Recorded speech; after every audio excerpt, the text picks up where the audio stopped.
Antes de começarmos o nosso trabalho, é muito comum, quando nós começamos a frequentar um centro, quando começamos a frequentar uma sala de estudo como a nossa, ou mesmo de outros amigos aqui no Paul Talk, ou começamos a ouvir uma palestra, é normal, utilizando a expressão popular, a gente pegar o bonde andando, porque a gente sempre começa, sempre lê, ou sempre ouve um trecho já começado de um livro.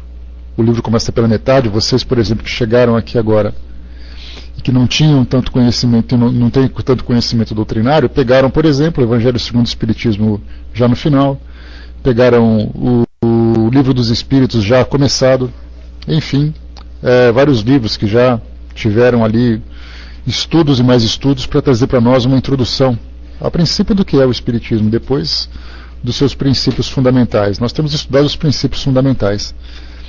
Mas sempre fica aquela curiosidade, como tudo começou, quem são os nomes mais notáveis, quem foram os responsáveis pela elaboração do Código Doutrinário.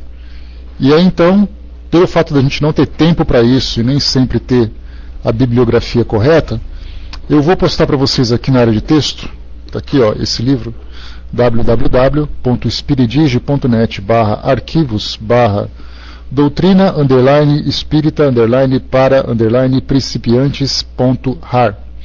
Ele é um livro elaborado pelo Conselho Espírita Internacional, na versão digital, tive a oportunidade de comprá-lo.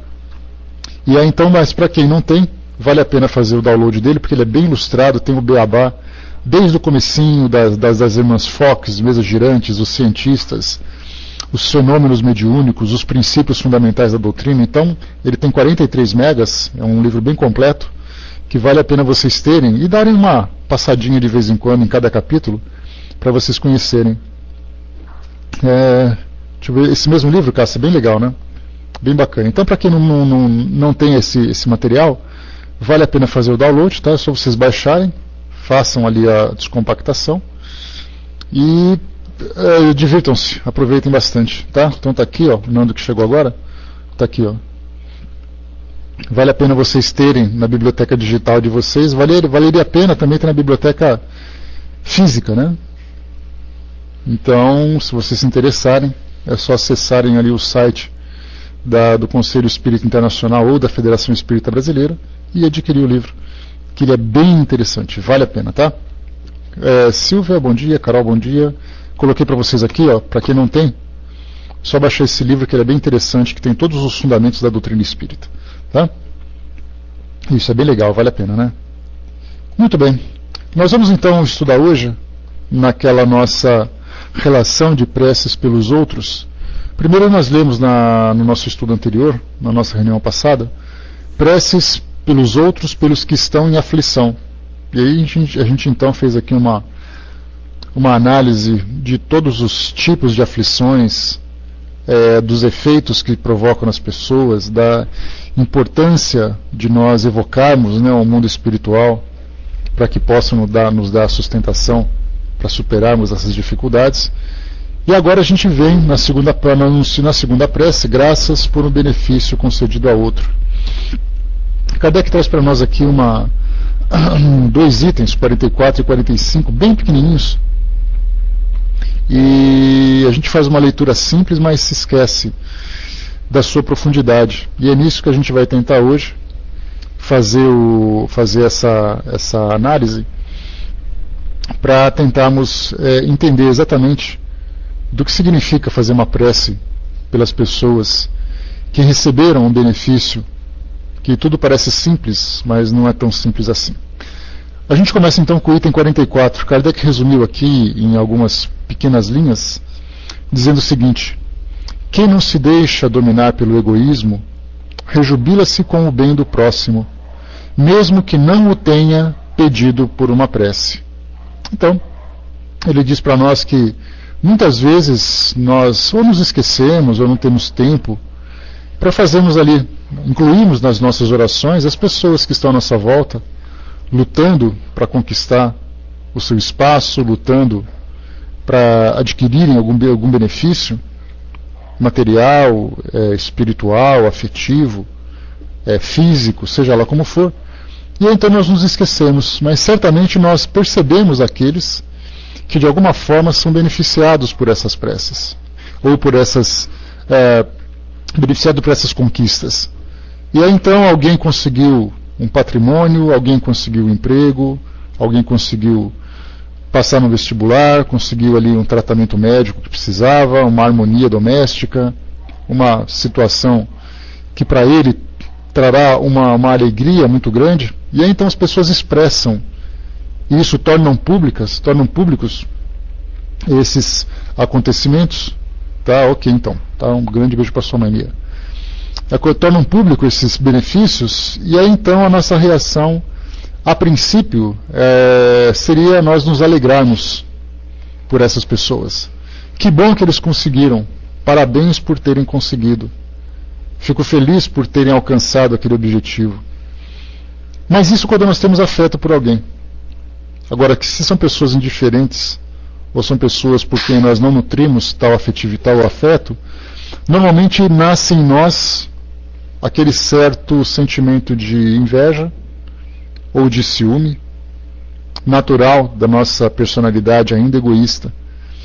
E é em torno disso que a gente vai trabalhar hoje, mostrando que é muito fácil, como certa vez já disse um espírito amigo, é muito fácil a gente abraçar as pessoas que a gente gosta, mas é muito difícil você apertar a mão de alguém por quem você tem antipatia. E nesse caso, a gente se sentir feliz pelos outros, quando alguém do nosso convívio, que por acaso não faz parte do nosso círculo afetivo, conquista alguma coisa, a gente ou age com indiferença, ou tem aquele sentimento negativo, desejando que aquilo não acontecesse. Talvez como uma punição, talvez como um desejo de vingança, porque a gente pensa assim que vingança seria aquela vingança elaborada, mas aquela satisfação íntima que a gente tem de quando alguém fracassa num objetivo, e esse fracasso para todos nós é uma satisfação, isso é uma característica clara do nosso egoísmo, da nossa inveja. Isso é o que infelizmente acontece, né, Totti? Da nossa natureza ainda. Nós sempre torcemos pelas pessoas que a gente gosta. E nós sempre desejamos que o fracasso dos outros. E nesse mundo competitivo, desse nosso, como nós temos hoje, esse mundo competitivo, ele sempre desperta em nós sentimentos negativos que ou a gente deseja que os outros fracassem, ou a gente deseja pisar naqueles que ficaram para trás quando nós conquistamos alguma coisa. Então, se eu ganho alguma coisa e eu não gosto de você, e aí então eu vou olhar para você e estar falando assim, tá vendo? Eu consegui, você não conseguiu. Então, na verdade, é um círculo vicioso que, primeiro, eu não sei conquistar, e segundo, eu não sei ficar feliz pelo que os outros conquistam. Então, essa competitividade que há nesse nosso mundo de hoje faz com que nasça esse sentimento, e infelizmente a gente vai alimentando sem se dar conta que ele acontece. Então, é aquele processo natural que a gente precisa desenvolver dentro de nós. O primeiro passo do nosso instinto, né, ou a primeira ação do nosso instinto, é tentar revidar aquilo que porventura tenha nos machucado, ou contra aqueles que tenham nos machucado. Então seria ali a nossa agressão, ou o nosso contra-ataque, porque isso dá para nós uma certa tranquilidade, né, que afinal de contas nós destruímos o nosso oponente. Se nós conseguimos superar essa etapa, nós não reagimos, mas nós desejamos que alguma coisa aconteça. Seja por conta da própria natureza, seja porque alguém agiu em nosso nome. Então, já que eu não posso fazer nada, ou não desejo fazer nada, ou não tenho coragem de fazer nada, quando alguém faz, então eu fico, que bom. Ele aprendeu o que ele precisava. Então nós nomeamos ali o nosso carrasco. Nós damos a ele ali o crédito. Ou, né, congratulamos por ter satisfeito aquela nossa ânsia de vingança. Quando nós superamos esse segundo ponto, de não vingarmos, mas desejarmos que alguém se vingue por nós, nós entramos na indiferença. Então eu não ajo mal, não desejo o mal, mas também não desejo o bem. A gente pensa assim, poxa, mas a indiferença é para nós algo saudável? se ela vier como substituição das ações negativas que nós, porventura, desejemos praticar, certamente que sim. Porque eu não faço bem para ninguém. Mas antes eu não só não fazia o bem, como também destruía, desejava que o mal acontecesse. Hoje eu não desejo bem e não desejo mal. Eu consegui neutralizar aquele meu aspecto escuro, aquele meu aspecto sombrio da minha personalidade. A partir dali, eu começo a ficar feliz, a sentir um prazer pela conquista do outro.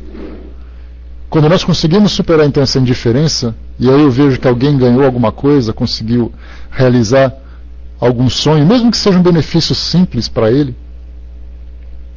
nós conseguimos então a compartilhar essa pequena alegria que aquela pessoa consegue. Tá, beleza, Didimar. E aí então, depois, quando a gente sente esse pequeno prazer, o próximo passo é a gente contribuir para que o outro conquiste aquilo que ele precisa. E aí então nós nos mobilizamos em favor do nosso próximo, em favor das pessoas, ajudando a conquistar aquilo que ela precisa, sem desejar estar no lugar dela. Porque aí então eu vejo, olha, o que você precisa? Eu vou fazer isso por você. De repente ele consegue conquistar alguma coisa, a gente dá aquele abraço e diz parabéns para você. E a gente não fica, poxa vida, eu também queria. Que pena que não sou eu. Que pena que não tem alguém que faça isso mais. Então nós percebemos que nessa escala evolutiva dos nossos sentimentos, dos nossos valores, nós nos encontramos ainda naquela segunda. Muitas vezes nós não realizamos o mal, mas nos congratulamos quando isso acontece. E nós percebemos em situações simples, porque a dificuldade que a gente tem de superar esse tipo de sentimento é uma dificuldade muito grande, porque a gente pratica isso o tempo todo. Aquela história que a gente sempre comenta que se você por acaso quer ser alguém caridoso, você precisa exercer a caridade constantemente. Caridade moral, caridade material, precisa ali colaborar com a necessidade para ajudar a satisfazer a necessidade das pessoas. E aí então quando a gente pratica a caridade o tempo todo, chega uma hora que ela se torna algo que faz parte da nossa natureza. Nós conseguimos fazer aflorar a semente da caridade que tem dentro de nós. A mesma coisa acontece com as ervas daninhas também. Se por acaso eu não pratico, ou eu não busco situações, ou eu não fico procurando situações onde eu possa sentir esse desejo de vingança, isso naturalmente vai se dissipando, mas a gente pratica isso o tempo todo.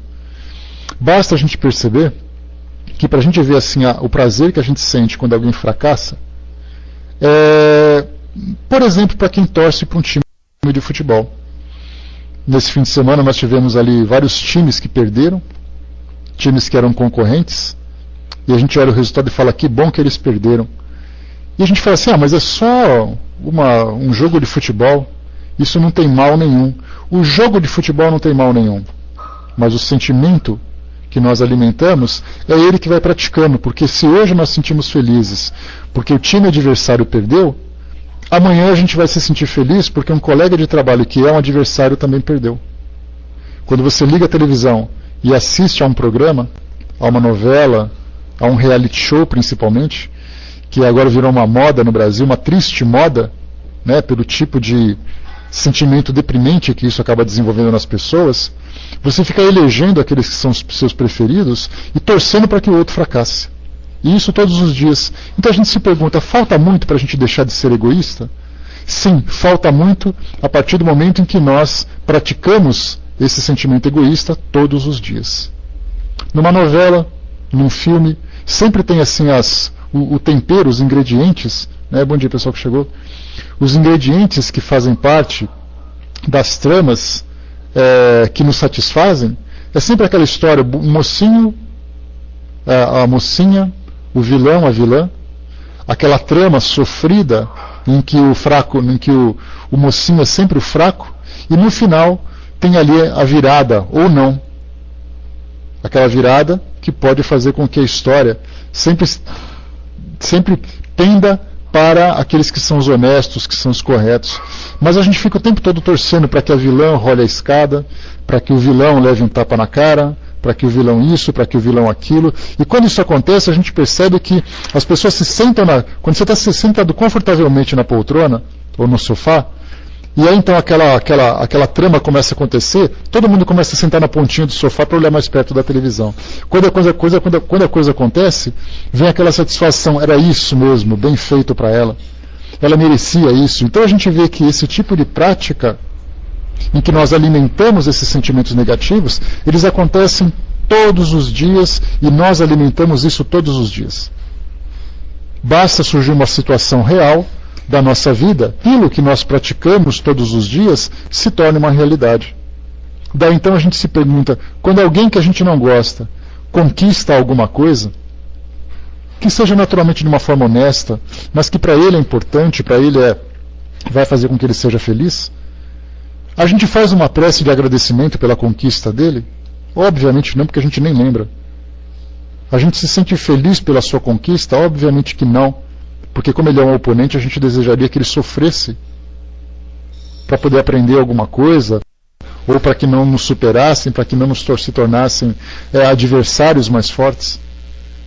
Então isso que é importante a gente observar no nosso dia a dia, no nosso cotidiano, porque esses tipos de valores, eles estão presentes no nosso dia a dia de um modo tão sutil, de um modo tão imperceptível, que a gente age com tanta naturalidade e não se dá conta que somos nós que alimentamos tudo isso. A partir do momento em que eu dou audiência para um programa, a partir do momento em que eu faço com que isso aconteça todos os dias, com que eu procure quem é o adversário, quem é o meu aliado. E aí então, no mundo espiritual, nas esferas mais elevadas, quando esses sentimentos já não existem, é impressionante como nós nos destacamos de uma forma negativa quando nos deparamos com esses espíritos. Porque então nós falamos, nossa, mas esse espírito ele é muito elevado. Esse espírito é praticamente um santo, é um anjo que esteve entre nós. Só que na verdade não são eles que são anjos, somos nós que estamos ainda com os pés cravados no mundo do egoísmo, no mundo material. Eles simplesmente não sentem mais o prazer que nós sentimos. Porque para nós isso é satisfatório. Não tem coisa melhor do que você ver uma escola de samba adversária perder. Se cair para a segunda divisão, então não tem coisa melhor do que um time fracassar. Só que nós nos esquecemos das pessoas que estão trabalhando, nós nos esquecemos dos sonhos que são ali colocados, e é exatamente aquilo que nós colocamos. É exatamente aquilo que nós colocamos. Nós não sabemos lidar nem com a derrota e não sabemos lidar com a vitória. Porque aquele time que ganha, ou aquela escola de samba que ganha, procura se colocar como superior se comparada com os outros. Então, na verdade, nós nos alimentamos constantemente. O outro, quando ganha, me provoca, e ele, quando perde, eu provoco. Então a gente fica naquele círculo vicioso, um alimentando o vício do outro, um alimentando o egoísmo do outro, e a gente se pergunta, quando isso vai terminar? André Luiz tem uma passagem interessante num dos seus livros, quando ele diz assim, sejamos nós a estação final do mal. E é exatamente isso que a gente precisa, interromper esse ciclo. Que se por acaso alguém se congratula com uma vitória, que ele seja feliz com aquela vitória. E que se ele não for merecedor dessa vitória, que seja para ele uma grande lição. Mas que não seja eu, aquele que vai aplaudir pela sua derrota. Mas que a gente se sinta feliz por isso. Se sinta feliz por ele ter alcançado aquilo tudo. E de repente a gente vai perceber que eu não devolvendo aquilo que me mandam, isso com o passar do tempo vai se dissipando. Já não torna mais isso algo natural. Pelo contrário, é algo que é escandaloso. Hoje nós vemos a violência física, que acontece, nós ligamos os telejornais, eles colocam aquilo abertamente todos os dias, mostrando violência, assalto, agressões, o rapaz que apanhou na rua, o outro que foi assassinado no condomínio, etc. e tal. E isso vai sendo mostrado e a gente vai se alimentando desse tipo de sentimento. Porque somos nós que fazemos essa opção. Vai chegar o dia, como eu dizia um pouquinho antes, no passado a violência era algo muito comum. As pessoas se impunham pela sua força, pela sua agressividade.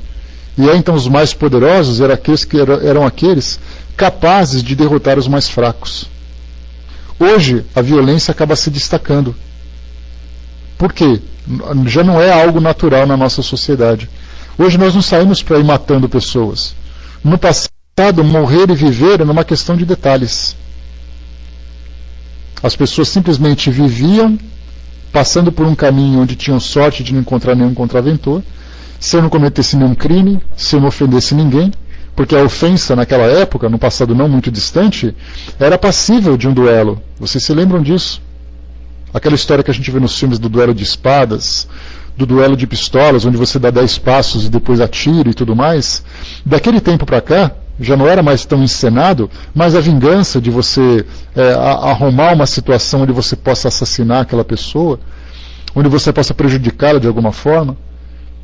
Então hoje a gente já não tem mais essa atividade, essa ação destrutiva, mas o sentimento ainda continua dentro de nós. E quando alguém provoca algum tipo de violência, isso causa em nós um grande impacto. Vai chegar um dia em que o próprio sentimento também vai causar em nós impacto. E a pergunta é, quanto tempo será que isso vai demorar para acontecer? Vocês colocaram na área de texto, vamos lá? A minha colocou em cima sempre a gente na condição de mocinho, né? E não damos o braço a torcer e assumir que somos assim, né? Exatamente, né? A gente é vítima. O mundo está errado e somos nós que estamos certos. Quando nós começamos a assumir as culpas e as responsabilidades pelas nossas ações negativas e pensar sempre que eu não posso desejar para o outro aquilo que eu não desejo para mim mesmo, não fazer ao outro aquilo que eu não desejo que me faça, nós já estudamos isso e percebemos que esse pensamento, embora com certas variações, ele se encontra presente em todas as religiões. Buda falava sobre isso, Zoroastro falava sobre isso, Jesus falou sobre isso, Maomé falou sobre isso, todos eles falaram que a melhor medida que a gente pode ter é, se eu não desejo que o outro fracasse, ou melhor, se eu não desejo fracassar e não desejo que os outros se sintam felizes pelo meu fracasso, eu não posso desejar o mesmo para o outro. E a gente só pensa em atitudes, mas a gente se esquece dos nossos pensamentos. E isso precisa ser transformado o mais rapidamente possível. A Florzinha tinha colocado, mas esses dias, um só rapaz, deixa eu ver aqui em São Paulo, só um instantinho. Esses dias em São Paulo, um rapaz matou a facadas o outro por causa disso, em um condomínio, né? Porque, na verdade, a gente vê isso o tempo todo, Florzinha. Não precisamos colocar esses dias. Basta a gente ver, por exemplo, no trânsito. As violências do trânsito que acontecem hoje nas grandes cidades, acontecem por quê? Porque o outro simplesmente ofendeu, o seu orgulho ficou ferido, e ele tinha que lavar a sua honra.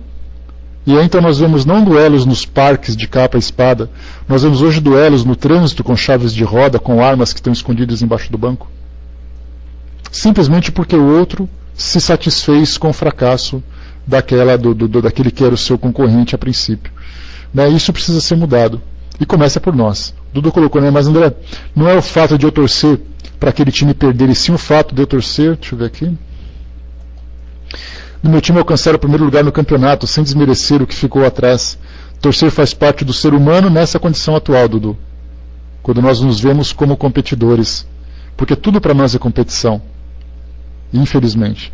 Mas sem esse radicalismo que você coloca, penso eu, né? Não ser doente pelo meu time, né?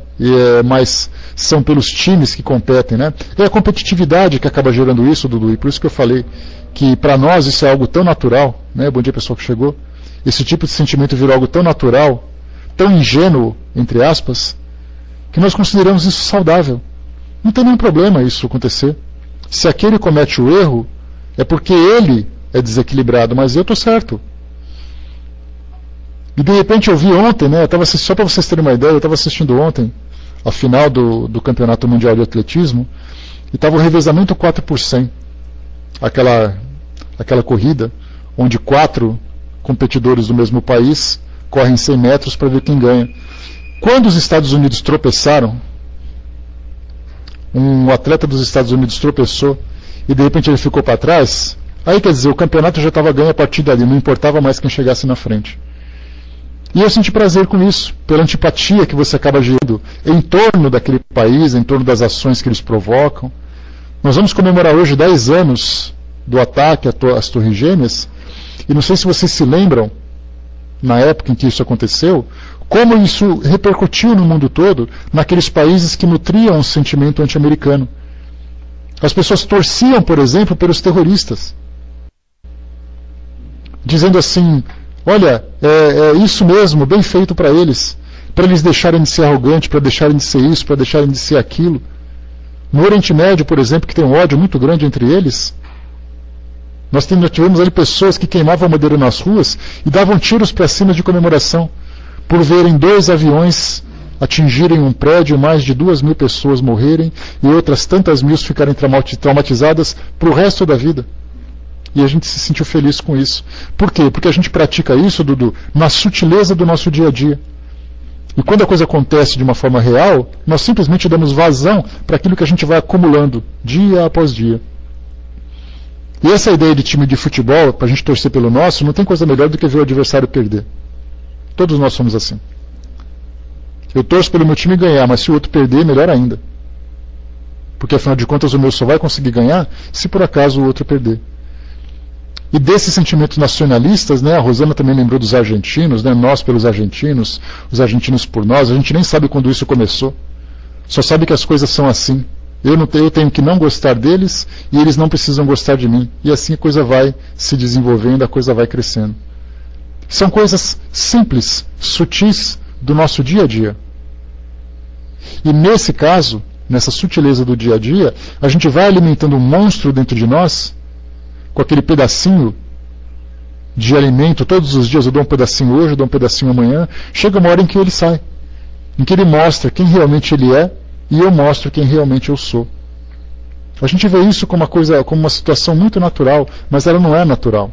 Ela pode ser natural para nós atual, mas para a nossa proposta de vida, para aquilo que a gente busca, para aquilo que a gente espera, isso já deixou de ser natural. E a ideia seria, poxa vida, mas com esse radicalismo, como o Dudu colocou, né, com esse radicalismo, então a gente não deve torcer para ninguém? Infelizmente a gente tem que pensar muito sobre isso. Cada um pensar por si mesmo. Se vale a pena a gente continuar alimentando essa competitividade, se vale a pena a gente continuar vendo as pessoas como adversárias, ou se nós devemos alimentar o sentimento de fraternidade. Porque eu acredito, essa é uma opinião minha, que se por acaso nós nos elevarmos aos mundos mais elevados, nós não veremos competitividade entre eles, nem como esporte. Porque a competitividade para nós hoje é um entretenimento. Nós nos divertimos com essa competição. Sendo que, na verdade, a diversão dos mundos superiores, e os espíritos falam sobre isso nas obras que eles nos enviam, dizendo que para nós o mundo superior seria um tédio. E a pergunta é, mas por que um tédio? Porque nada do que nos satisfaz existe nesse mundo. Tanto é assim, me lembro de uma entrevista que o Cartola deu uma entrevista para o Jô Soares através da psicofonia de Irineu Gasparetto. Está até no YouTube para quem quiser. Coloca lá Irineu Gasparetto, Jô Soares, e vocês vão ver uma entrevista com o Cartola. O Cartola ele foi um dos fundadores da Estação 1ª de Mangueira, escola de samba lá do Rio de Janeiro. E aí então ele perguntou, né, o Jô Soares perguntou para ele assim, e aí Cartola, saudade da Mangueira? Ele falou assim, mas a Mangueira é morredora, e tudo mais. Então a gente percebe o quê? Que os espíritos estão desencarnados, mas ainda alimentando os sentimentos por aquilo que o mundo material oferece, pelo nosso mundo aqui. Então eu estou lá no mundo espiritual torcendo para o meu time ganhar, torcendo pela minha escola de samba ganhar, torcendo pelo meu partido político assumir o poder. E isso mostra o quê? Que nós estamos desencarnados, mas com a nossa consciência ainda encarnada. Irineu Gasparetto, trem. Tá? Aí você coloca lá Irineu Gasparetto, Jô Soares, ele tem 3 partes. Uma ele entrevista o Jô Soares, uma ele entrevista o Cartola, o outro ele entrevista o Cazuza e o outro ele entrevista o John Lennon. Então são 3 partes ali interessantes. Não questionemos o fenômeno mediúnico, porque o Irineu Gasparetto, infelizmente, a família Gasparetto tem assim uma certa... é vista com uma certa antipatia pelos espíritas, pela forma como eles trabalham. Mas não vejam o fenômeno mediúnico, vejam a mensagem que é transmitida naquela entrevista. Para ver que o espírito, embora seja um espírito muito bondoso nas suas palavras, analisem a forma como ele vê o mundo ainda. Ele ainda gosta de futebol, da forma como ele fala, ele ainda gosta de escola de samba. E isso mostra o quê? Que isso vai acontecer com a gente. Quando eu for para o mundo espiritual e de repente chegou o recado dizendo que o Corinthians foi campeão da Libertadores da América, eu vou dar um pulo lá. Porque já que em vida eu não consegui ver, pelo menos depois de morto eu vou ver. Então eu fico imaginando eu, desencarnado, preocupado com o Corinthians se vai ganhar a Libertadores ou não. Preocupado com o título que ele vai ganhar ou não. E isso faz alguma diferença? Nós seremos assim, Florzinha.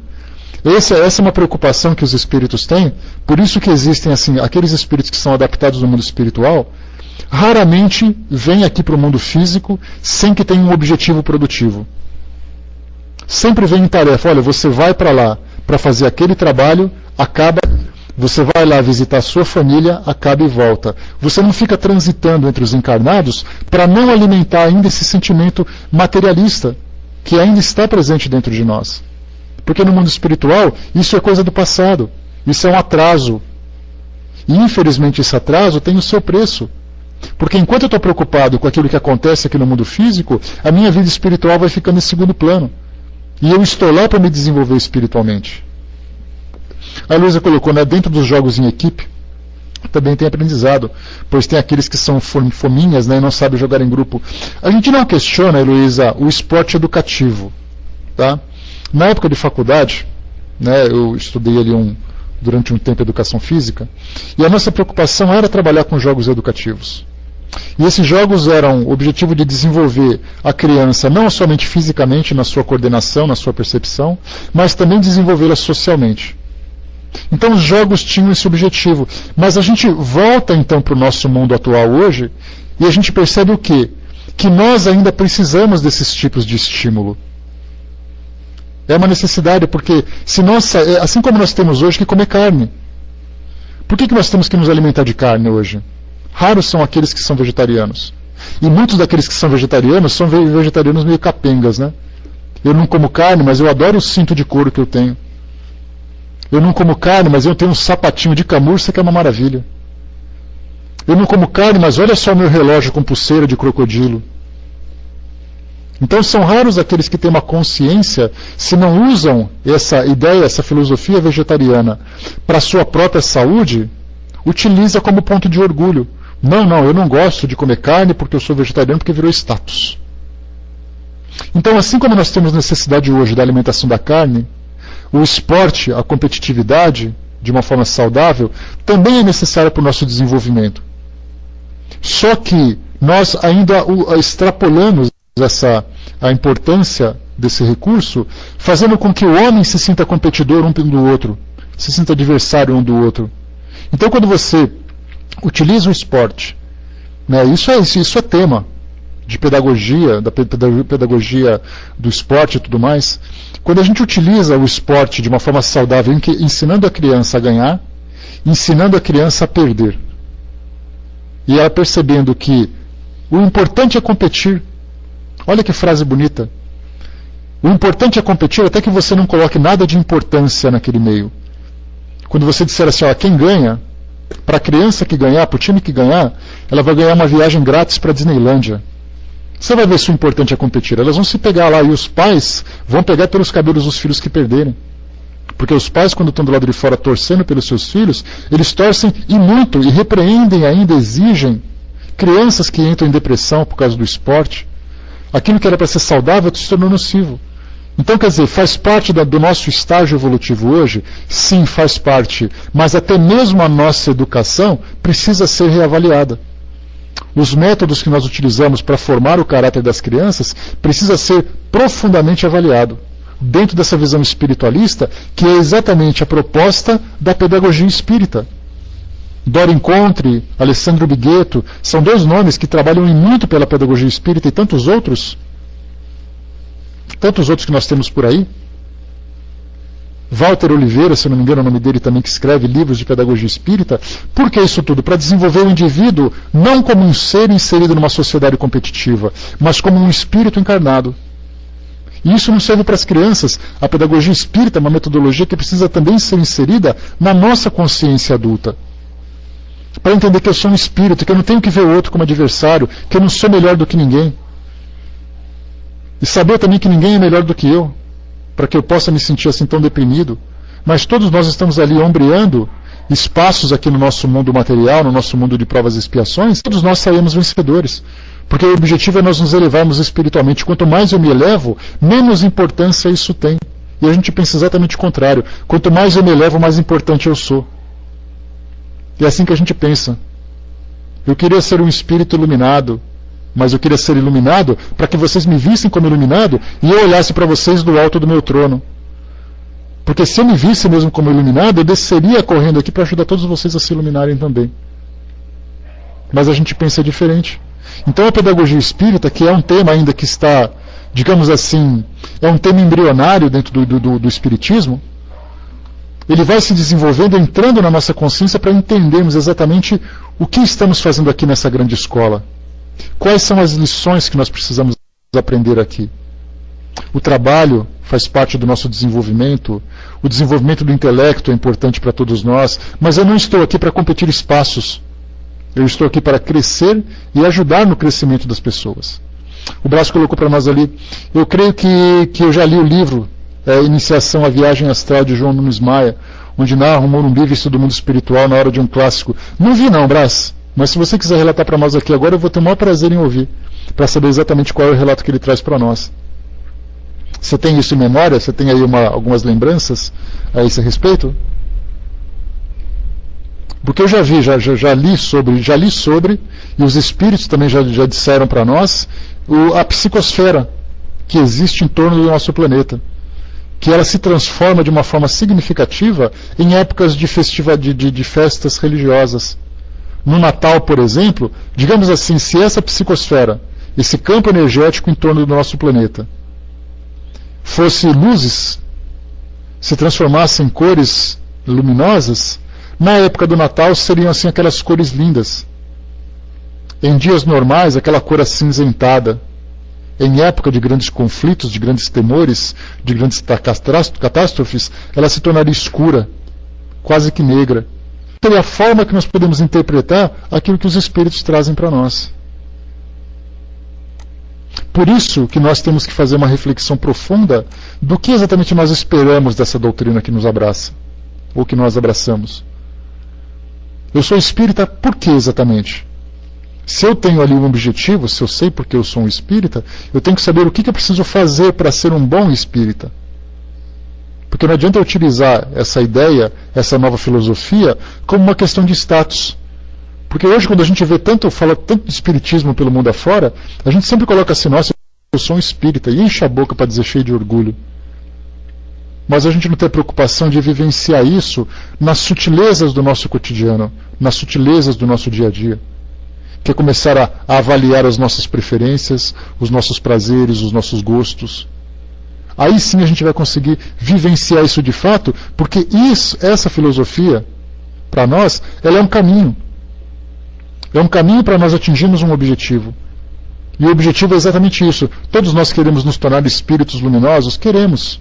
Então vivamos como tal, desde já. Comecemos a treinar agora. Porque a nossa preocupação é assim, quando eu chegar no mundo espiritual eu resolvo. Quando chegar no mundo espiritual eu vou continuar preso aqui, com o meu pensamento preocupado com o que está acontecendo por aqui. Quem está jogando, quem está ganhando, quem está perdendo, quem foi eleito, quem matou quem destruiu quem. Vou ficar muito preocupado com isso, já que eu não tenho coisa melhor para fazer. Essa é a grande importância. Tem uma passagem aqui interessante, que é uma questão que a gente vai estudar de modo mais profundo futuramente, que é lá do Livro dos Espíritos, no capítulo que trata da felicidade e infelicidade. Deixa eu pegar aqui rapidamente o termo certo. Felicidade e infelicidade relativas, a questão 933 do Livro dos Espíritos. Encerra esse pequeno capítulo com uma pergunta muito interessante aos espíritos e depois um comentário dele, filosófico. Ele diz o seguinte: se é o homem em geral o artífice de seus sofrimentos materiais, se-lo-á também dos sofrimentos morais? Sofrimento material significa a falta de dinheiro, a saúde comprometida, o local onde eu vivo, as tragédias que porventura possam acontecer, a dificuldade que eu tenho de acesso à educação. Então isso são sofrimentos materiais, porque dizem respeito àquilo que o mundo físico não pode me oferecer do modo como eu gostaria. Mas Kardec pergunta, e dos sofrimentos morais? O sofrimento moral não diz respeito a nada que tenha no mundo exterior, mas daquilo que tem dentro de mim. E os espíritos respondem, se o homem é responsável pelos sofrimentos morais também. Mais ainda, pois os sofrimentos materiais são às vezes independentes da vontade.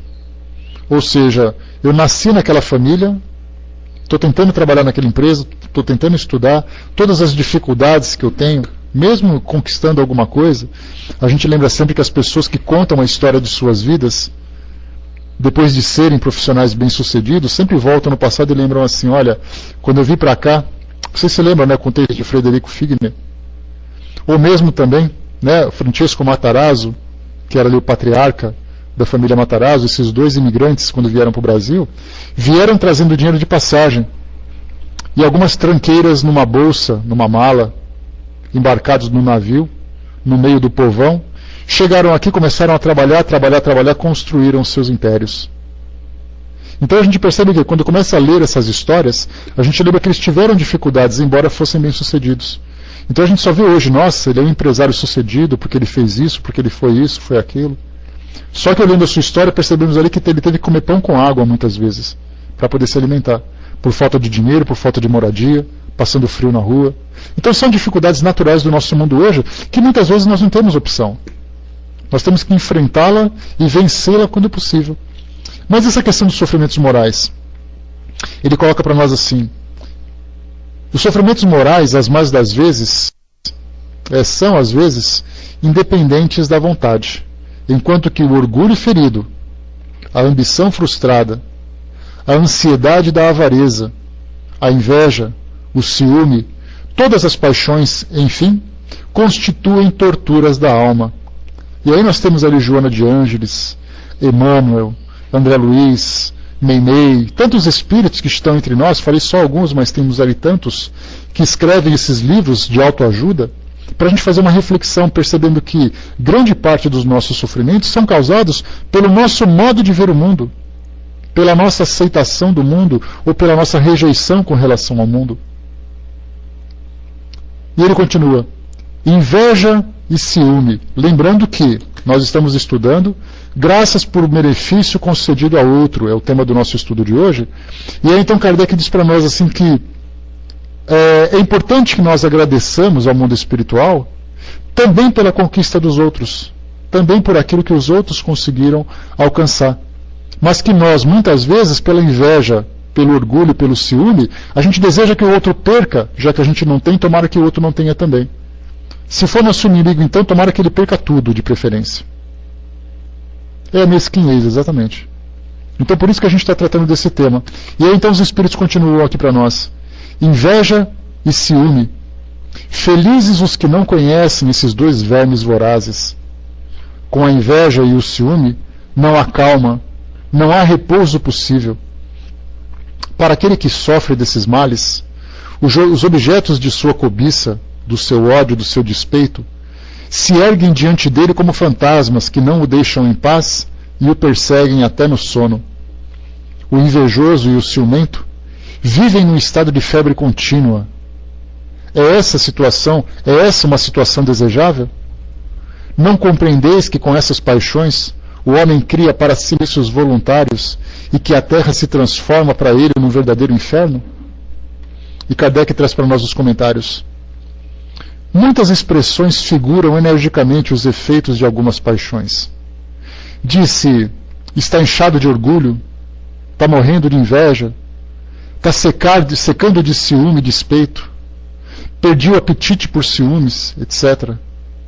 Esse quadro nos dá bem a verdade. Às vezes, o ciúme nem tem objeto determinado.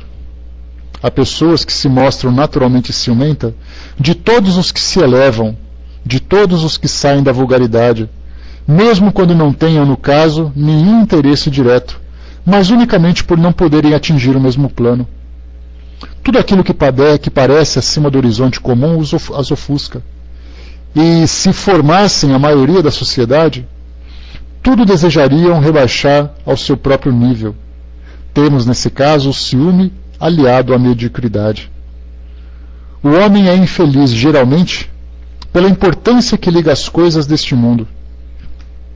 A vaidade, a ambição e a cupidez fracassadas o fazem infeliz. Se ele se elevar acima do círculo estreito da vida material, se elevar o seu pensamento ao infinito, que é o seu destino, as vicissitudes da humanidade, vicissitudes são alternâncias de situações, né? Ora você está feliz, ora você está infeliz, ora você está saudável, ora você está doente e tudo mais. Então ele diz que essas alternâncias da humanidade lhe parecerão mesquinhas e pueris, como as mágoas da criança, pela perda de um brinquedo que representava a sua felicidade suprema. Aquele que só encontra a felicidade na satisfação do orgulho e dos apetites grosseiros é infeliz quando não os pode satisfazer, enquanto o que não se interessa pelo supérfluo se sente feliz com aquilo que para os outros constitua um infortúnio. Referimos-nos aos homens civilizados, porque o selvagem, tendo necessidades mais limitadas, não tem os mesmos motivos de cobiça e de angústias. Sua maneira de ver as coisas é muito diferente. No estado de civilização, o homem pondera a sua infelicidade, a analisa, e por isso é mais afetado por ela, mas pode também ponderar e analisar os seus meios de consolação. Essa consolação ele encontra no sentimento cristão, que lhe dá a esperança de um futuro melhor, e no Espiritismo, que lhe dá a certeza do futuro. Aqui então, nesses comentários de Kardec, ele traz para nós aqui uma série de situações, percebendo que a minha infelicidade é gerada pelo meu modo negativo, pelo meu modo egoísta de ver o mundo. Mas quando ele fala sobre essa questão do modo egoísta de ver o mundo, nós falamos também do modo egoísta como eu vejo as pessoas. Nós todos aqui, cada um vivendo as suas vidas, cada um vivendo a sua própria história, cada um construindo ali o seu caminho, ora com dificuldade, ora com relativa tranquilidade, mas todo mundo ali vivenciando. Vez ou outra, alguns se destacam um pouco mais por uma conquista pessoal que teve.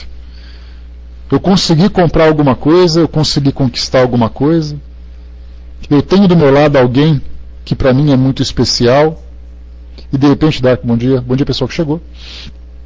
Alguém que eu esperava que estivesse do meu lado e de repente ele esteve e tudo mais. Só que pelo fato de eu alimentar ainda essa inveja, esse ciúme, esse egoísmo, eu sempre vou achar que o outro deve viver como eu vivo. Essa é uma questão interessante.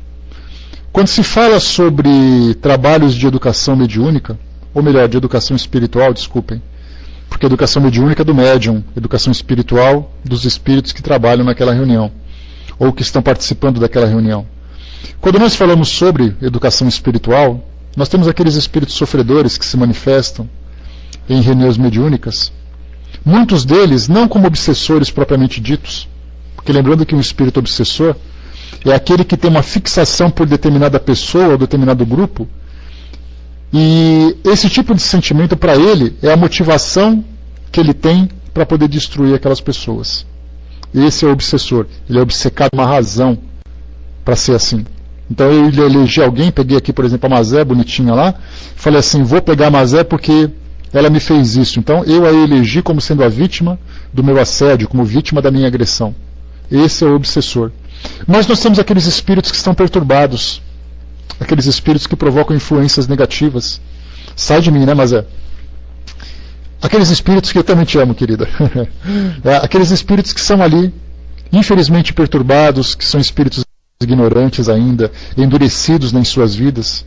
E aí então, pelo modo como eles vivem, eles começam então a influenciar pessoas que por acaso cruzam seus caminhos de uma forma negativa e trazendo grande prejuízo, prejuízo emocional, prejuízo espiritual, prejuízo psíquico, enfim, provoca uma influência negativa. Mas a pergunta que se faz é, por que eles fazem isso? Nós não fizemos nada para eles, de repente eles se aproximam e provocam em nós esse grande abalo. A pergunta é, por quê? E aí então os espíritos respondem, porque eles não conseguem ser felizes. E a melhor forma de aliviar essa dor que eles sentem é ver pessoas sofrendo como eles. Porque se por acaso eu me destaco, e mesmo eles sendo infelizes, eu consigo ser feliz, para eles é uma grande tortura, porque ainda vivem presos dentro desse campo de egoísmo, desse campo materialista. A mesma coisa acontece hoje na nossa sociedade. Nós vemos pessoas que simplesmente detestam aqueles que têm algum patrimônio. o fato de eu ter um carro melhor, de eu ter uma vida melhor, um emprego melhor, provoca uma inveja terrível, que se dependesse do mal olhado delas, né, entre aspas, daquele mal olhado, ela me destruiria e me deixaria ali caído no chão, de preferência pior do que ela. Porque já que ela se encontra na lama, melhor ainda ver alguém atolado na lama, porque assim ela se sente melhor. Essa é a visão que os espíritos nos trazem, tanto do mundo espiritual, como desse nosso mundo físico. Porque como nós não conseguimos crescer, em vez de nós nos transformarmos e começarmos a trabalhar, começarmos a lutar, começarmos a nos esforçar para reverter essa situação, a gente se acomoda na nossa vidinha, muitas vezes medíocre, e torcendo para que os outros também caiam para nos fazerem companhia. Só que nós deveríamos fazer o contrário, nos espelharmos no sucesso alheio e nos felicitarmos pelas conquistas que os outros têm e seguirmos esse mesmo caminho, seguir aquele exemplo. Se ele conseguiu, eu também posso conseguir. E não dizer assim, tomara que ele perca, porque assim a gente vai ficar junto, ele não vai se sentir melhor do que eu. E é aquele círculo vicioso que nós comentamos. Ele, quando conquista, pisa em mim por ser inferior, porque ele se acha melhor, e eu torço para que ele caia porque eu me sinto inferior a ele. E mais uma vez, devemos ser aquele ponto final desse sentimento, porque eu sei que quando isso bater em mim, eu preciso interromper a sua continuidade. Eu preciso parar e fazer uma prece agradecendo a Deus pela felicidade do outro, pela conquista do outro, e me fortalecer para que eu não deseje o mal a ele. Porque é exatamente esse o objetivo dessa prece pelos outros que Kardec coloca. O Brás colocou lá em cima, geralmente um obsessor foi vítima no passado de sua vítima e ainda não pode perdoar. Por isso que a gente coloca, né, Brás? Ele elege aquele que porventura tenha sido causador do seu sofrimento. Então o obsessor, ele tem uma causa. Aquele que por acaso é um espírito arruaceiro, chamado de espírito zombeteiro, né? Lembrando que zombeteiro é uma expressão utilizada há 50, 60 anos, a gente não usa mais isso. É um espírito moleque, digamos assim. Esse espírito moleque quer simplesmente fazer ali as suas brincadeiras. Ele quer se divertir à custa do sofrimento do outro. Né? Quase isso, né, Dudu? Quase que raspou em você agora, hein? A Sapeca colocou para nós, o que você acha da frase deseja você o dobro do que você me deseja? Olha, ela é uma faca de 2 gumes, ou seja, ela é uma expressão neutra. O que vai determinar se ela é boa ou se é má é o desejo que você tem dentro de si mesmo.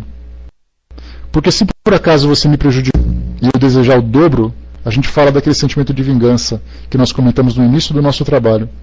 Se eu anular esse lado negativo e sempre procurar os benefícios para aquela pessoa, estou me tornando uma pessoa extremamente caridosa. Então eu posso ser extremamente caridoso ou extremamente egoísta. Vai depender da forma como eu utilizo. Simplesmente assim.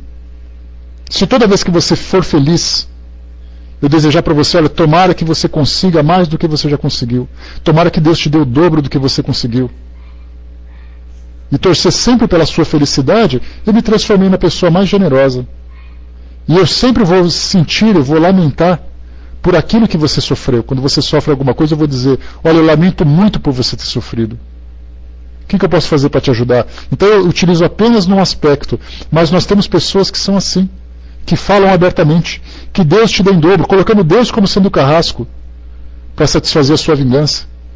Isso denota claramente a nossa pequenez, a nossa inferioridade diante de situações assim. Infelizmente nós encontramos muitas pessoas assim. Pessoas do nosso convívio, pessoas do nosso dia a dia, que te desejam o mal que porventura você inconscientemente fez. Porque se você cometeu o erro, a própria lei natural, a lei de causa e efeito que rege o nosso mundo, essa lei vai te colocar no caminho de volta. E você não precisa de Deus para isso, você não precisa de carrasco para isso, basta que você continue agindo assim. É aquela história das premonições, né? Você se lembra quando nós estudamos esse tema? Premonições? Nós falávamos, bom dia pessoal que chegou, nós falávamos assim, estudando o mecanismo da premonição, alguém que consegue prever o futuro. Para quem quiser aprender um pouquinho mais sobre esse tema, Recordações da Mediunidade, de Ivone de Amaral Pereira. Ela tem um capítulo que ela fala sobre premonições e traz para nós uma série de exemplos. E ela dizia o seguinte para nós: os espíritos que trazem para nós algumas revelações, Eles não são adivinhos. Eles não são espíritos especiais capazes de ver o que vai acontecer no futuro. Eles simplesmente utilizam uma matemática que nós não conhecemos ainda, que eles são capazes de analisar os desdobramentos de tudo aquilo que a gente faz hoje. Se você está agindo dessa forma, aqueles espíritos, percebendo a intensidade e a forma como nós valorizamos aquele tipo de atitude, eles sabem que mais dia ou menos dia alguma coisa vai acontecer. De bom ou de ruim. Quando o espírito chega e diz assim para você, olha, em breve vai acontecer alguma coisa muito feliz na sua vida. Aí eu falo, oba, que bom que ele previu isso na minha vida. Só que na verdade, mais ou menos isso, Rosana. A Ivone do Amaral, a Dona Ivone, ela coloca para nós mais ou menos assim, que os espíritos analisam fatores, analisam dados que estão ali presentes nas nossas atitudes, nas consequências e tudo mais. São espíritos, digamos assim, espíritos estatísticos ou espíritos matemáticos. Que eles são capazes de analisar esses dados, que a do Jaju colocou para nós, que vão mostrar para nós uma consequência. Os espíritos previam, por exemplo, naquela época, já citamos mais uma vez aqui, a comemoração, né, a lembrança dos 10 anos do ataque às Torres Gêmeas nos Estados Unidos. Naquela época, muitas pessoas estavam dizendo, olha, eu sonhei com o avião batendo. Uma criança disse, olha, meu pai quando saiu de casa, parece que no sonho que eu tive, eu vi que o avião dele ia bater e coisa e tal. Todo mundo começou a falar. Alguns desses relatos são reais. Alguns outros relatos são oportunistas. Mas aqueles que são reais, o interessante da gente perceber essa ideia de você captar um pensamento, uma ideia, captar um pensamento que te mostra um caminho, é como se você fosse uma antena aberta a receber, a captar essas energias, com informações que estão suspensas no ar pelos pensamentos que estão ali disseminados. Tivemos ali os terroristas pensando no planejamento daquela situação, planejando detalhadamente que o avião ia bater, que horas ia bater, quem ia fazer, quem ia acontecer. Os espíritos percebendo o desdobramento daquilo que ia acontecer, essas ideias estão no ar. E de repente eu tenho uma sensibilidade e penso assim, estou sentindo que alguma coisa ruim vai acontecer naquele prédio. E na verdade eu não estou adivinhando, eu estou captando aquilo que já está acontecendo, já está em andamento. Então os espíritos são capazes de terem essa percepção. São capazes de analisarem, por exemplo, aquilo que vai acontecer com relação a catástrofes naturais, um terremoto. Um terremoto, quando ele acontece, nós sentimos apenas o abalo, apenas o choque das placas. Mas a pressão que está acumulando a pressão que acumula naqueles pontos, a placa vai forçando, aquilo vai emitindo uma energia de baixa frequência que nós não somos capazes de perceber, alguns animais são. Então eles vão percebendo, eles falam, olha, temos ali no futuro, daqui a tanto tempo, que algo vai acontecer naquela região e muitas pessoas vão desencarnar. Vamos nos preparar. Então a gente pensa assim, nossa, mas eles receberam uma luz divina.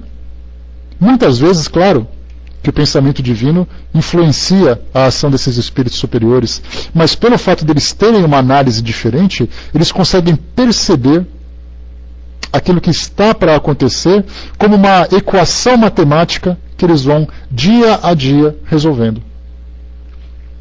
A Shanri colocou em cima, então realmente tudo depende de nós. Só fazem conosco encarnados e desencarnados o que permitimos. Sim, somos nós que estamos ali abertos a essa influência, de acordo com as escolhas que nós fazemos.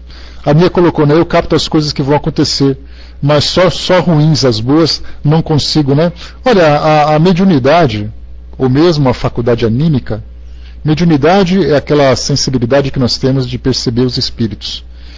A faculdade anímica é aquilo que o próprio espírito tem de sensibilidade, de captar energias e de ter percepções mais desenvolvidas. O modo como nós nos sintonizamos com essas energias, Mia, ou o porquê de nós nos sintonizarmos com ela, não tem uma explicação clara. Nós temos médiums, por exemplo, que estão aqui, são especialistas em trabalhar com espíritos sofredores. E a pergunta é, poxa, mas ele é um espírito tão bom, por que ele tem que fazer isso? É um trabalho que ele tem que fazer? É uma missão dele? É uma sintonia que ele estabelece? Uma série de variáveis. O importante não é entender o porquê das coisas, porque os porquês para nós ainda são ocultos. Mas o importante é saber o que fazer com isso. Cada vez que você sentir, por exemplo, a percepção de algo negativo, entra num estado de prece e peça para que aqueles que vão sofrer alguma coisa que você sentiu sejam amparados no momento certo. Porque se tiver que acontecer, vai acontecer, independente de você ou não. Mas através das vibrações, das energias que você pode emitir em direção àquelas pessoas através da prece, tá? No caso, essa visão que você tem pode ser uma interpretação. É igual ao sonho, né? O nosso cérebro, ele faz uma interpretação de determinadas informações de modo que a gente possa captar. Então aquela ideia de morte, de acidente, de imagens e tudo mais, eles têm representações que são interpretadas por todos nós. Mas nesse caso, se isso vier a acontecer, que fortaleça a sua família, que fortaleça a si mesma, que fortaleça todas as pessoas que estão à sua volta. Que se tiver que acontecer, vai acontecer. Se não tiver que acontecer, não vai acontecer. Mas que vocês estejam preparados para isso, principalmente. Dudu colocou, né, a intuição é anímica, a inspiração é mediúnica. A intuição, podemos dizer assim, Dudu, que ela é natural de todos nós, né? E pode ser considerada como anímica? Sim, pode ser considerada como anímica. E já a inspiração é aquela voz exterior que nos dá uma sugestão. A gente vai estudar na mediunidade, quando nós pegarmos o livro dos médiuns, a diferença entre um e outro. Mas a inspiração é sempre assim, alguém que te dá uma ideia, não que te dá uma ideia nova, naturalmente, né? Porque os espíritos não nos tiram do trabalho, mas eles nos dão uma direção de acordo com aquilo que nós estamos elaborando. Não vai chegar um espírito, por exemplo, me dar uma inspiração de uma fórmula mágica para eu desenvolver uma coisa que não existe no nosso mundo para eu ganhar dinheiro. Ele vai me dar uma sugestão para aquilo que eu já estou desenvolvendo. Olha, presta atenção naquele detalhe. Olha, siga esse caminho. Aproveite aquela coisa. Porque esse é exatamente ali porque do contrário as nossas conquistas serão simplesmente nulas. Então os espíritos contribuem de acordo com a nossa intenção e tudo mais. E isso pode ser positivo ou negativo. Os homens, por exemplo, que elaboraram o Projeto Manhattan. O Projeto Manhattan é aquele projeto do desenvolvimento da bomba atômica nos Estados Unidos, que aquelas bombas que explodiram lá no Japão no final da Segunda Guerra Mundial. Homens desenvolvendo bombas de destruição em massa. Será que nós tínhamos ali algum espírito superior inspirando aqueles espíritos? Ou nós teríamos ali espíritos moralmente inferiores, mas com grande intelecto, influenciando aqueles espíritos? Porque a gente acha que o espírito inferior é só ignorante, né? Basta a gente ver no nosso mundo hoje que a gente tem ali corruptos, cientistas, médicos, advogados, que são homens de grande intelecto, que direcionam esses esforços simplesmente para destruir, para satisfazer o egoísmo e tudo mais. No mundo espiritual é assim.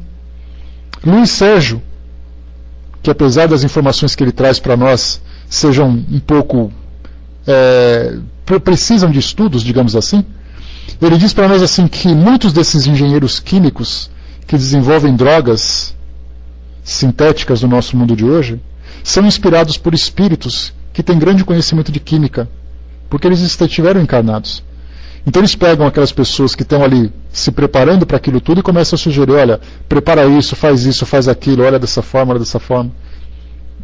Durante o momento que estão trabalhando, durante o momento que estão dormindo. Então as inspirações vêm para nós de acordo com aquilo que nós atraímos. Também não tenho, Ju. Porque eu faria isso se eu tivesse desencarnado. Se eu tiver desencarnado e tiver permissão para chegar aqui e inspirar a Vaninha para fazer o trabalho aqui na sala, com certeza eu estarei aqui. E vou pegar no pé dela, Vaninha, todo dia você tem que ir lá na salinha às 9 horas. É você que vai falar agora, prepara isso, prepara aquilo. Eu vou estar lá. Agora, se eu tiver um caráter negativo e perceber que alguém está arrumando aqui tramando alguma coisa destrutiva, pode ter certeza que eu vou estar ali também. É isso aí, você é o cara. Vai lá que você merece, você vai conseguir, coisa e tal. Tá, vai com Deus, Francis. Grande abraço, querido. Então, voltando, né, a esse nosso raciocínio, quando se fala sobre essa questão das dificuldades que as pessoas enfrentam e tudo mais, né? Pois é, o que você colocou, Mia? Deixa eu pegar aqui, que você pôs aqui em cima. É mentalização? Mentalização é um dos nomes, né? Eu posso falar sobre pensamento, sobre vibração, energia, mas é tudo a mesma coisa. Porque nós somos capazes, né, de, por exemplo, a questão da influência espiritual, isso é um tema que a gente vai estudar de modo mais detalhado depois, quando a gente estiver nesse capítulo. Todos nós temos um perispírito, é aquele corpo fluídico que nos envolve. Quando os médiuns são influenciados pelos espíritos, é como se eu tivesse um manto. Kardec faz essa descrição lá no livro A Gênese, lá no capítulo 14, os fluidos. E ele fala sobre obsessões e possessões. Ele diz assim que quando alguém é obsediado, quando alguém sofre a influência negativa de um espírito, é como se ele pegasse o manto fluídico dele, o espírito, e envolvesse aquele médium. E aí então as energias vão se misturando. E como eu tenho aquela energia negativa, eu vou transmitindo para ele, através dessa troca de vibrações, esses mesmos fluidos. E aquele indivíduo que se encontra no processo de obsessão, ou ele modifica o seu padrão vibratório para poder repelir essas energias, ou ele recebe ajuda de pessoas que podem fazer isso, ao mesmo tempo que se atua sobre o espírito obsessor. Então, na verdade, são trocas de fluidos. Digamos assim, de um modo bem claro, bem popular, troca de perfumes. Eu estou usando um perfume ali que eu comprei bem perfumadinho lá no shopping center, e de repente alguém chega fedendo perto de mim. Passou ali 3 dias sem tomar banho e correndo ainda por cima. Aí ele vem aqui e se aproxima de mim. Vocês vão sentir cheiro de quem? Do meu perfume ou dele? Depende do cheiro que for mais intenso. E se por acaso ele encostar em mim, ou eu deixo ele perfumado, ou ele me deixa fedorento. Vai depender do quê? Da intensidade desse perfume. É mais ou menos o que acontece com relação às vibrações, aos fluidos, às energias que estão à nossa volta. O tipo de energia é mais intenso naquele que tem maior concentração, maior força. E aí então, se eu tiver capacidade de repelir, assim acontece. No caso do pensamento é assim. Eu envolvo fluidicamente, transfiro as minhas ideias, transfiro os meus pensamentos e ele capta. Isso de um modo positivo e de um modo negativo. Estou fazendo um estudo aqui, posso ter aqui amigos espirituais me envolvendo, me dando uma certa direção para o meu raciocínio. Eu estou aqui falando igual um tagarela, porque eles estão me influenciando positivamente para que eu possa dar esse direcionamento. Agora, se eu estiver tramando aqui uma maracutaia, utilizando aqui o meu computador para situações negativas, eu vou ter aqui uma série de amigos me envolvendo também, dizendo assim, esse é o cara, é isso mesmo. Clica naquele local, porque o espírito também tem conhecimento de informática. Se eu desencarnar agora, eu vou saber o que é Pautalk, vou saber o que é telefone celular, vou saber o que é TV a cabo. Então eu desencarno com esse conhecimento. Dá a impressão de que o espírito desencarnado não tem conhecimento de nada, né? Pelo contrário, eles são conhecedores. São espíritos engenheiros, são espíritos advogados, são espíritos médicos que continuam suas atividades no mundo espiritual, só que ou materializadas de acordo com a sua relação com o mundo físico, ou mais evoluída de acordo com o meu envolvimento com as esferas superiores.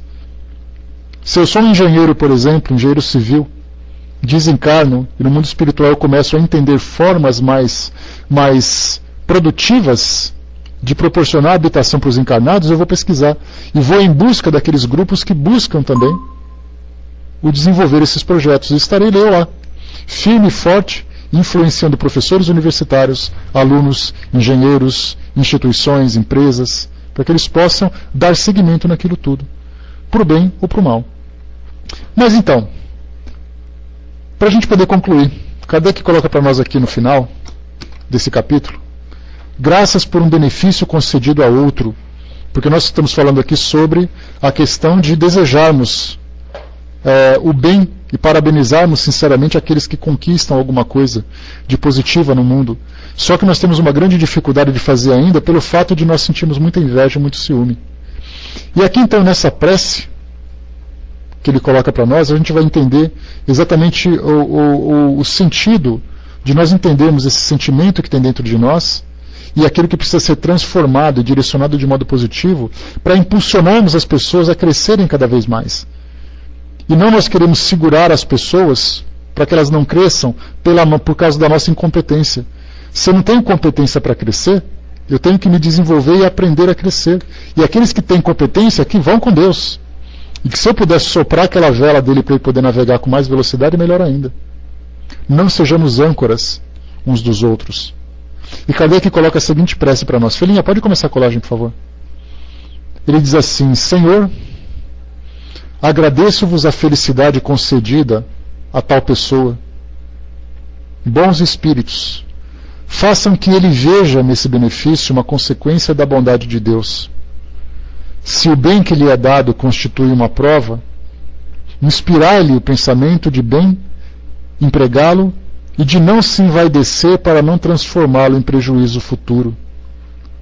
Vós, meu bom espírito, que me protegeis e desejais a minha felicidade, afaste de mim qualquer sentimento de inveja ou de ciúme. E aí a gente poderia fechar com que assim seja. Então, todas as vezes que a gente observar o mundo e ter pessoas ali buscando a sua felicidade, conquistando, que elas saibam aproveitar a oportunidade que elas tiveram, porque muitas vezes eu, ganhando alguma coisa, eu muito mais me prejudico do que me beneficio. Se eu consigo, por exemplo, depois daquele consórcio, daquele parcelamento de não sei quantos anos, consigo comprar o meu carro novo, que eu não faça desse carro um motivo de orgulho para poder submeter as pessoas ao constrangimento, à humilhação, mas que ele seja para mim apenas um veículo de transporte, para que eu possa fazer dele um instrumento para que eu possa crescer. Se por acaso eu tenho meu bom emprego, que esse emprego seja produtivo, não só intelectualmente, mas também financeiramente, para que eu possa fazer algo de positivo para mim e para as pessoas, mas que eu não olhe para as pessoas dizendo você é um vagabundo e eu estou empregado na tal empresa. Isso é uma prova. Dá a impressão de que colocar alguém numa posição de tranquilidade, de conforto, para ele é um grande benefício. De repente aquilo para ele pode ser uma destruição. Porque o sentimento de orgulho, de soberba, de vaidade, de egoísmo, já se encontra na sua mente. Se você deixar ele num campo fértil como esse, ele vai se tornar pior do que estava. Muitas pessoas vivem na miséria durante uma existência inteira, não tendo qualquer oportunidade e sendo fechada todas as portas, para que ele não se deixe desenvolver. Não deixe desenvolver esse seu aspecto. Soberba é aquela pessoa que fica humilhando os outros, Sandra.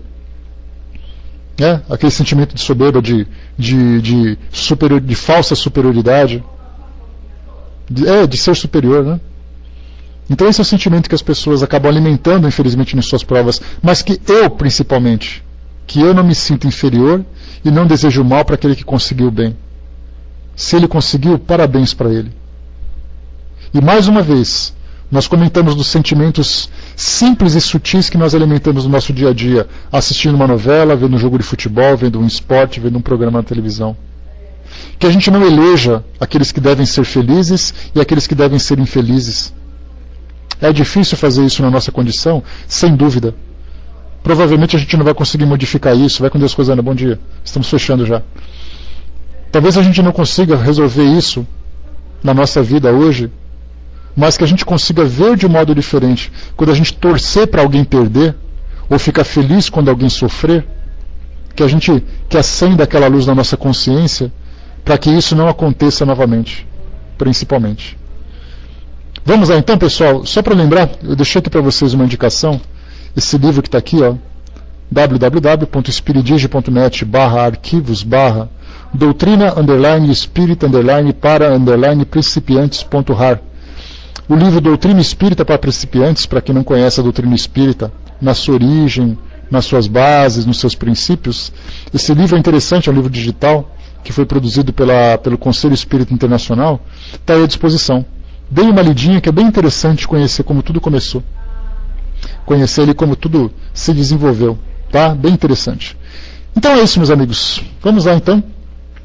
Você me pegou agora, Luísa. Tá. Só colocar a Doutrina Espírita para Principiantes lá no Google, que aí vocês acham ali o... Tem sim, tá no livro, tá? É só baixar um pouquinho aí a capa, que você vai encontrar o autor ali. Porque esse é o livro, é o livro mesmo, tá? Ele não foi digitado por alguém. Tá legal? Bom, vamos lá então, passando para a nossa amiga Mazé, que vai fazer a nossa prece de encerramento. Eu espero que essas nossas reflexões tenham sido proveitosas. Lembrando que na próxima quarta-feira, 7 de setembro, é feriado aqui no Brasil, nós não teremos estudos, tá? Então a gente vai ter segunda e terça, depois quinta e sexta. Então amanhã a gente volta aqui com o nosso trabalho. Beijo para você, Sandra. Passando então para Mazé, a gente volta em seguida. Beijo, Mazé. Vamos lá, depois eu volto com os recadinhos. Vamos lá. Tá? E o Nando ali, sexta-feira, pessoal, já coloca o ovo lá fora, para ele ficar bem cheiroso, e depois a gente pega ele na sexta-feira. Vamos lá. Sem nenhum tipo de rancor, tá, o Nando? Tá, com todo otimismo, vou torcer pela sua felicidade, mas um shampoo de ovo é sempre bom pro cabelo, aquela coisa toda. Vamos lá então, com você, Mazé.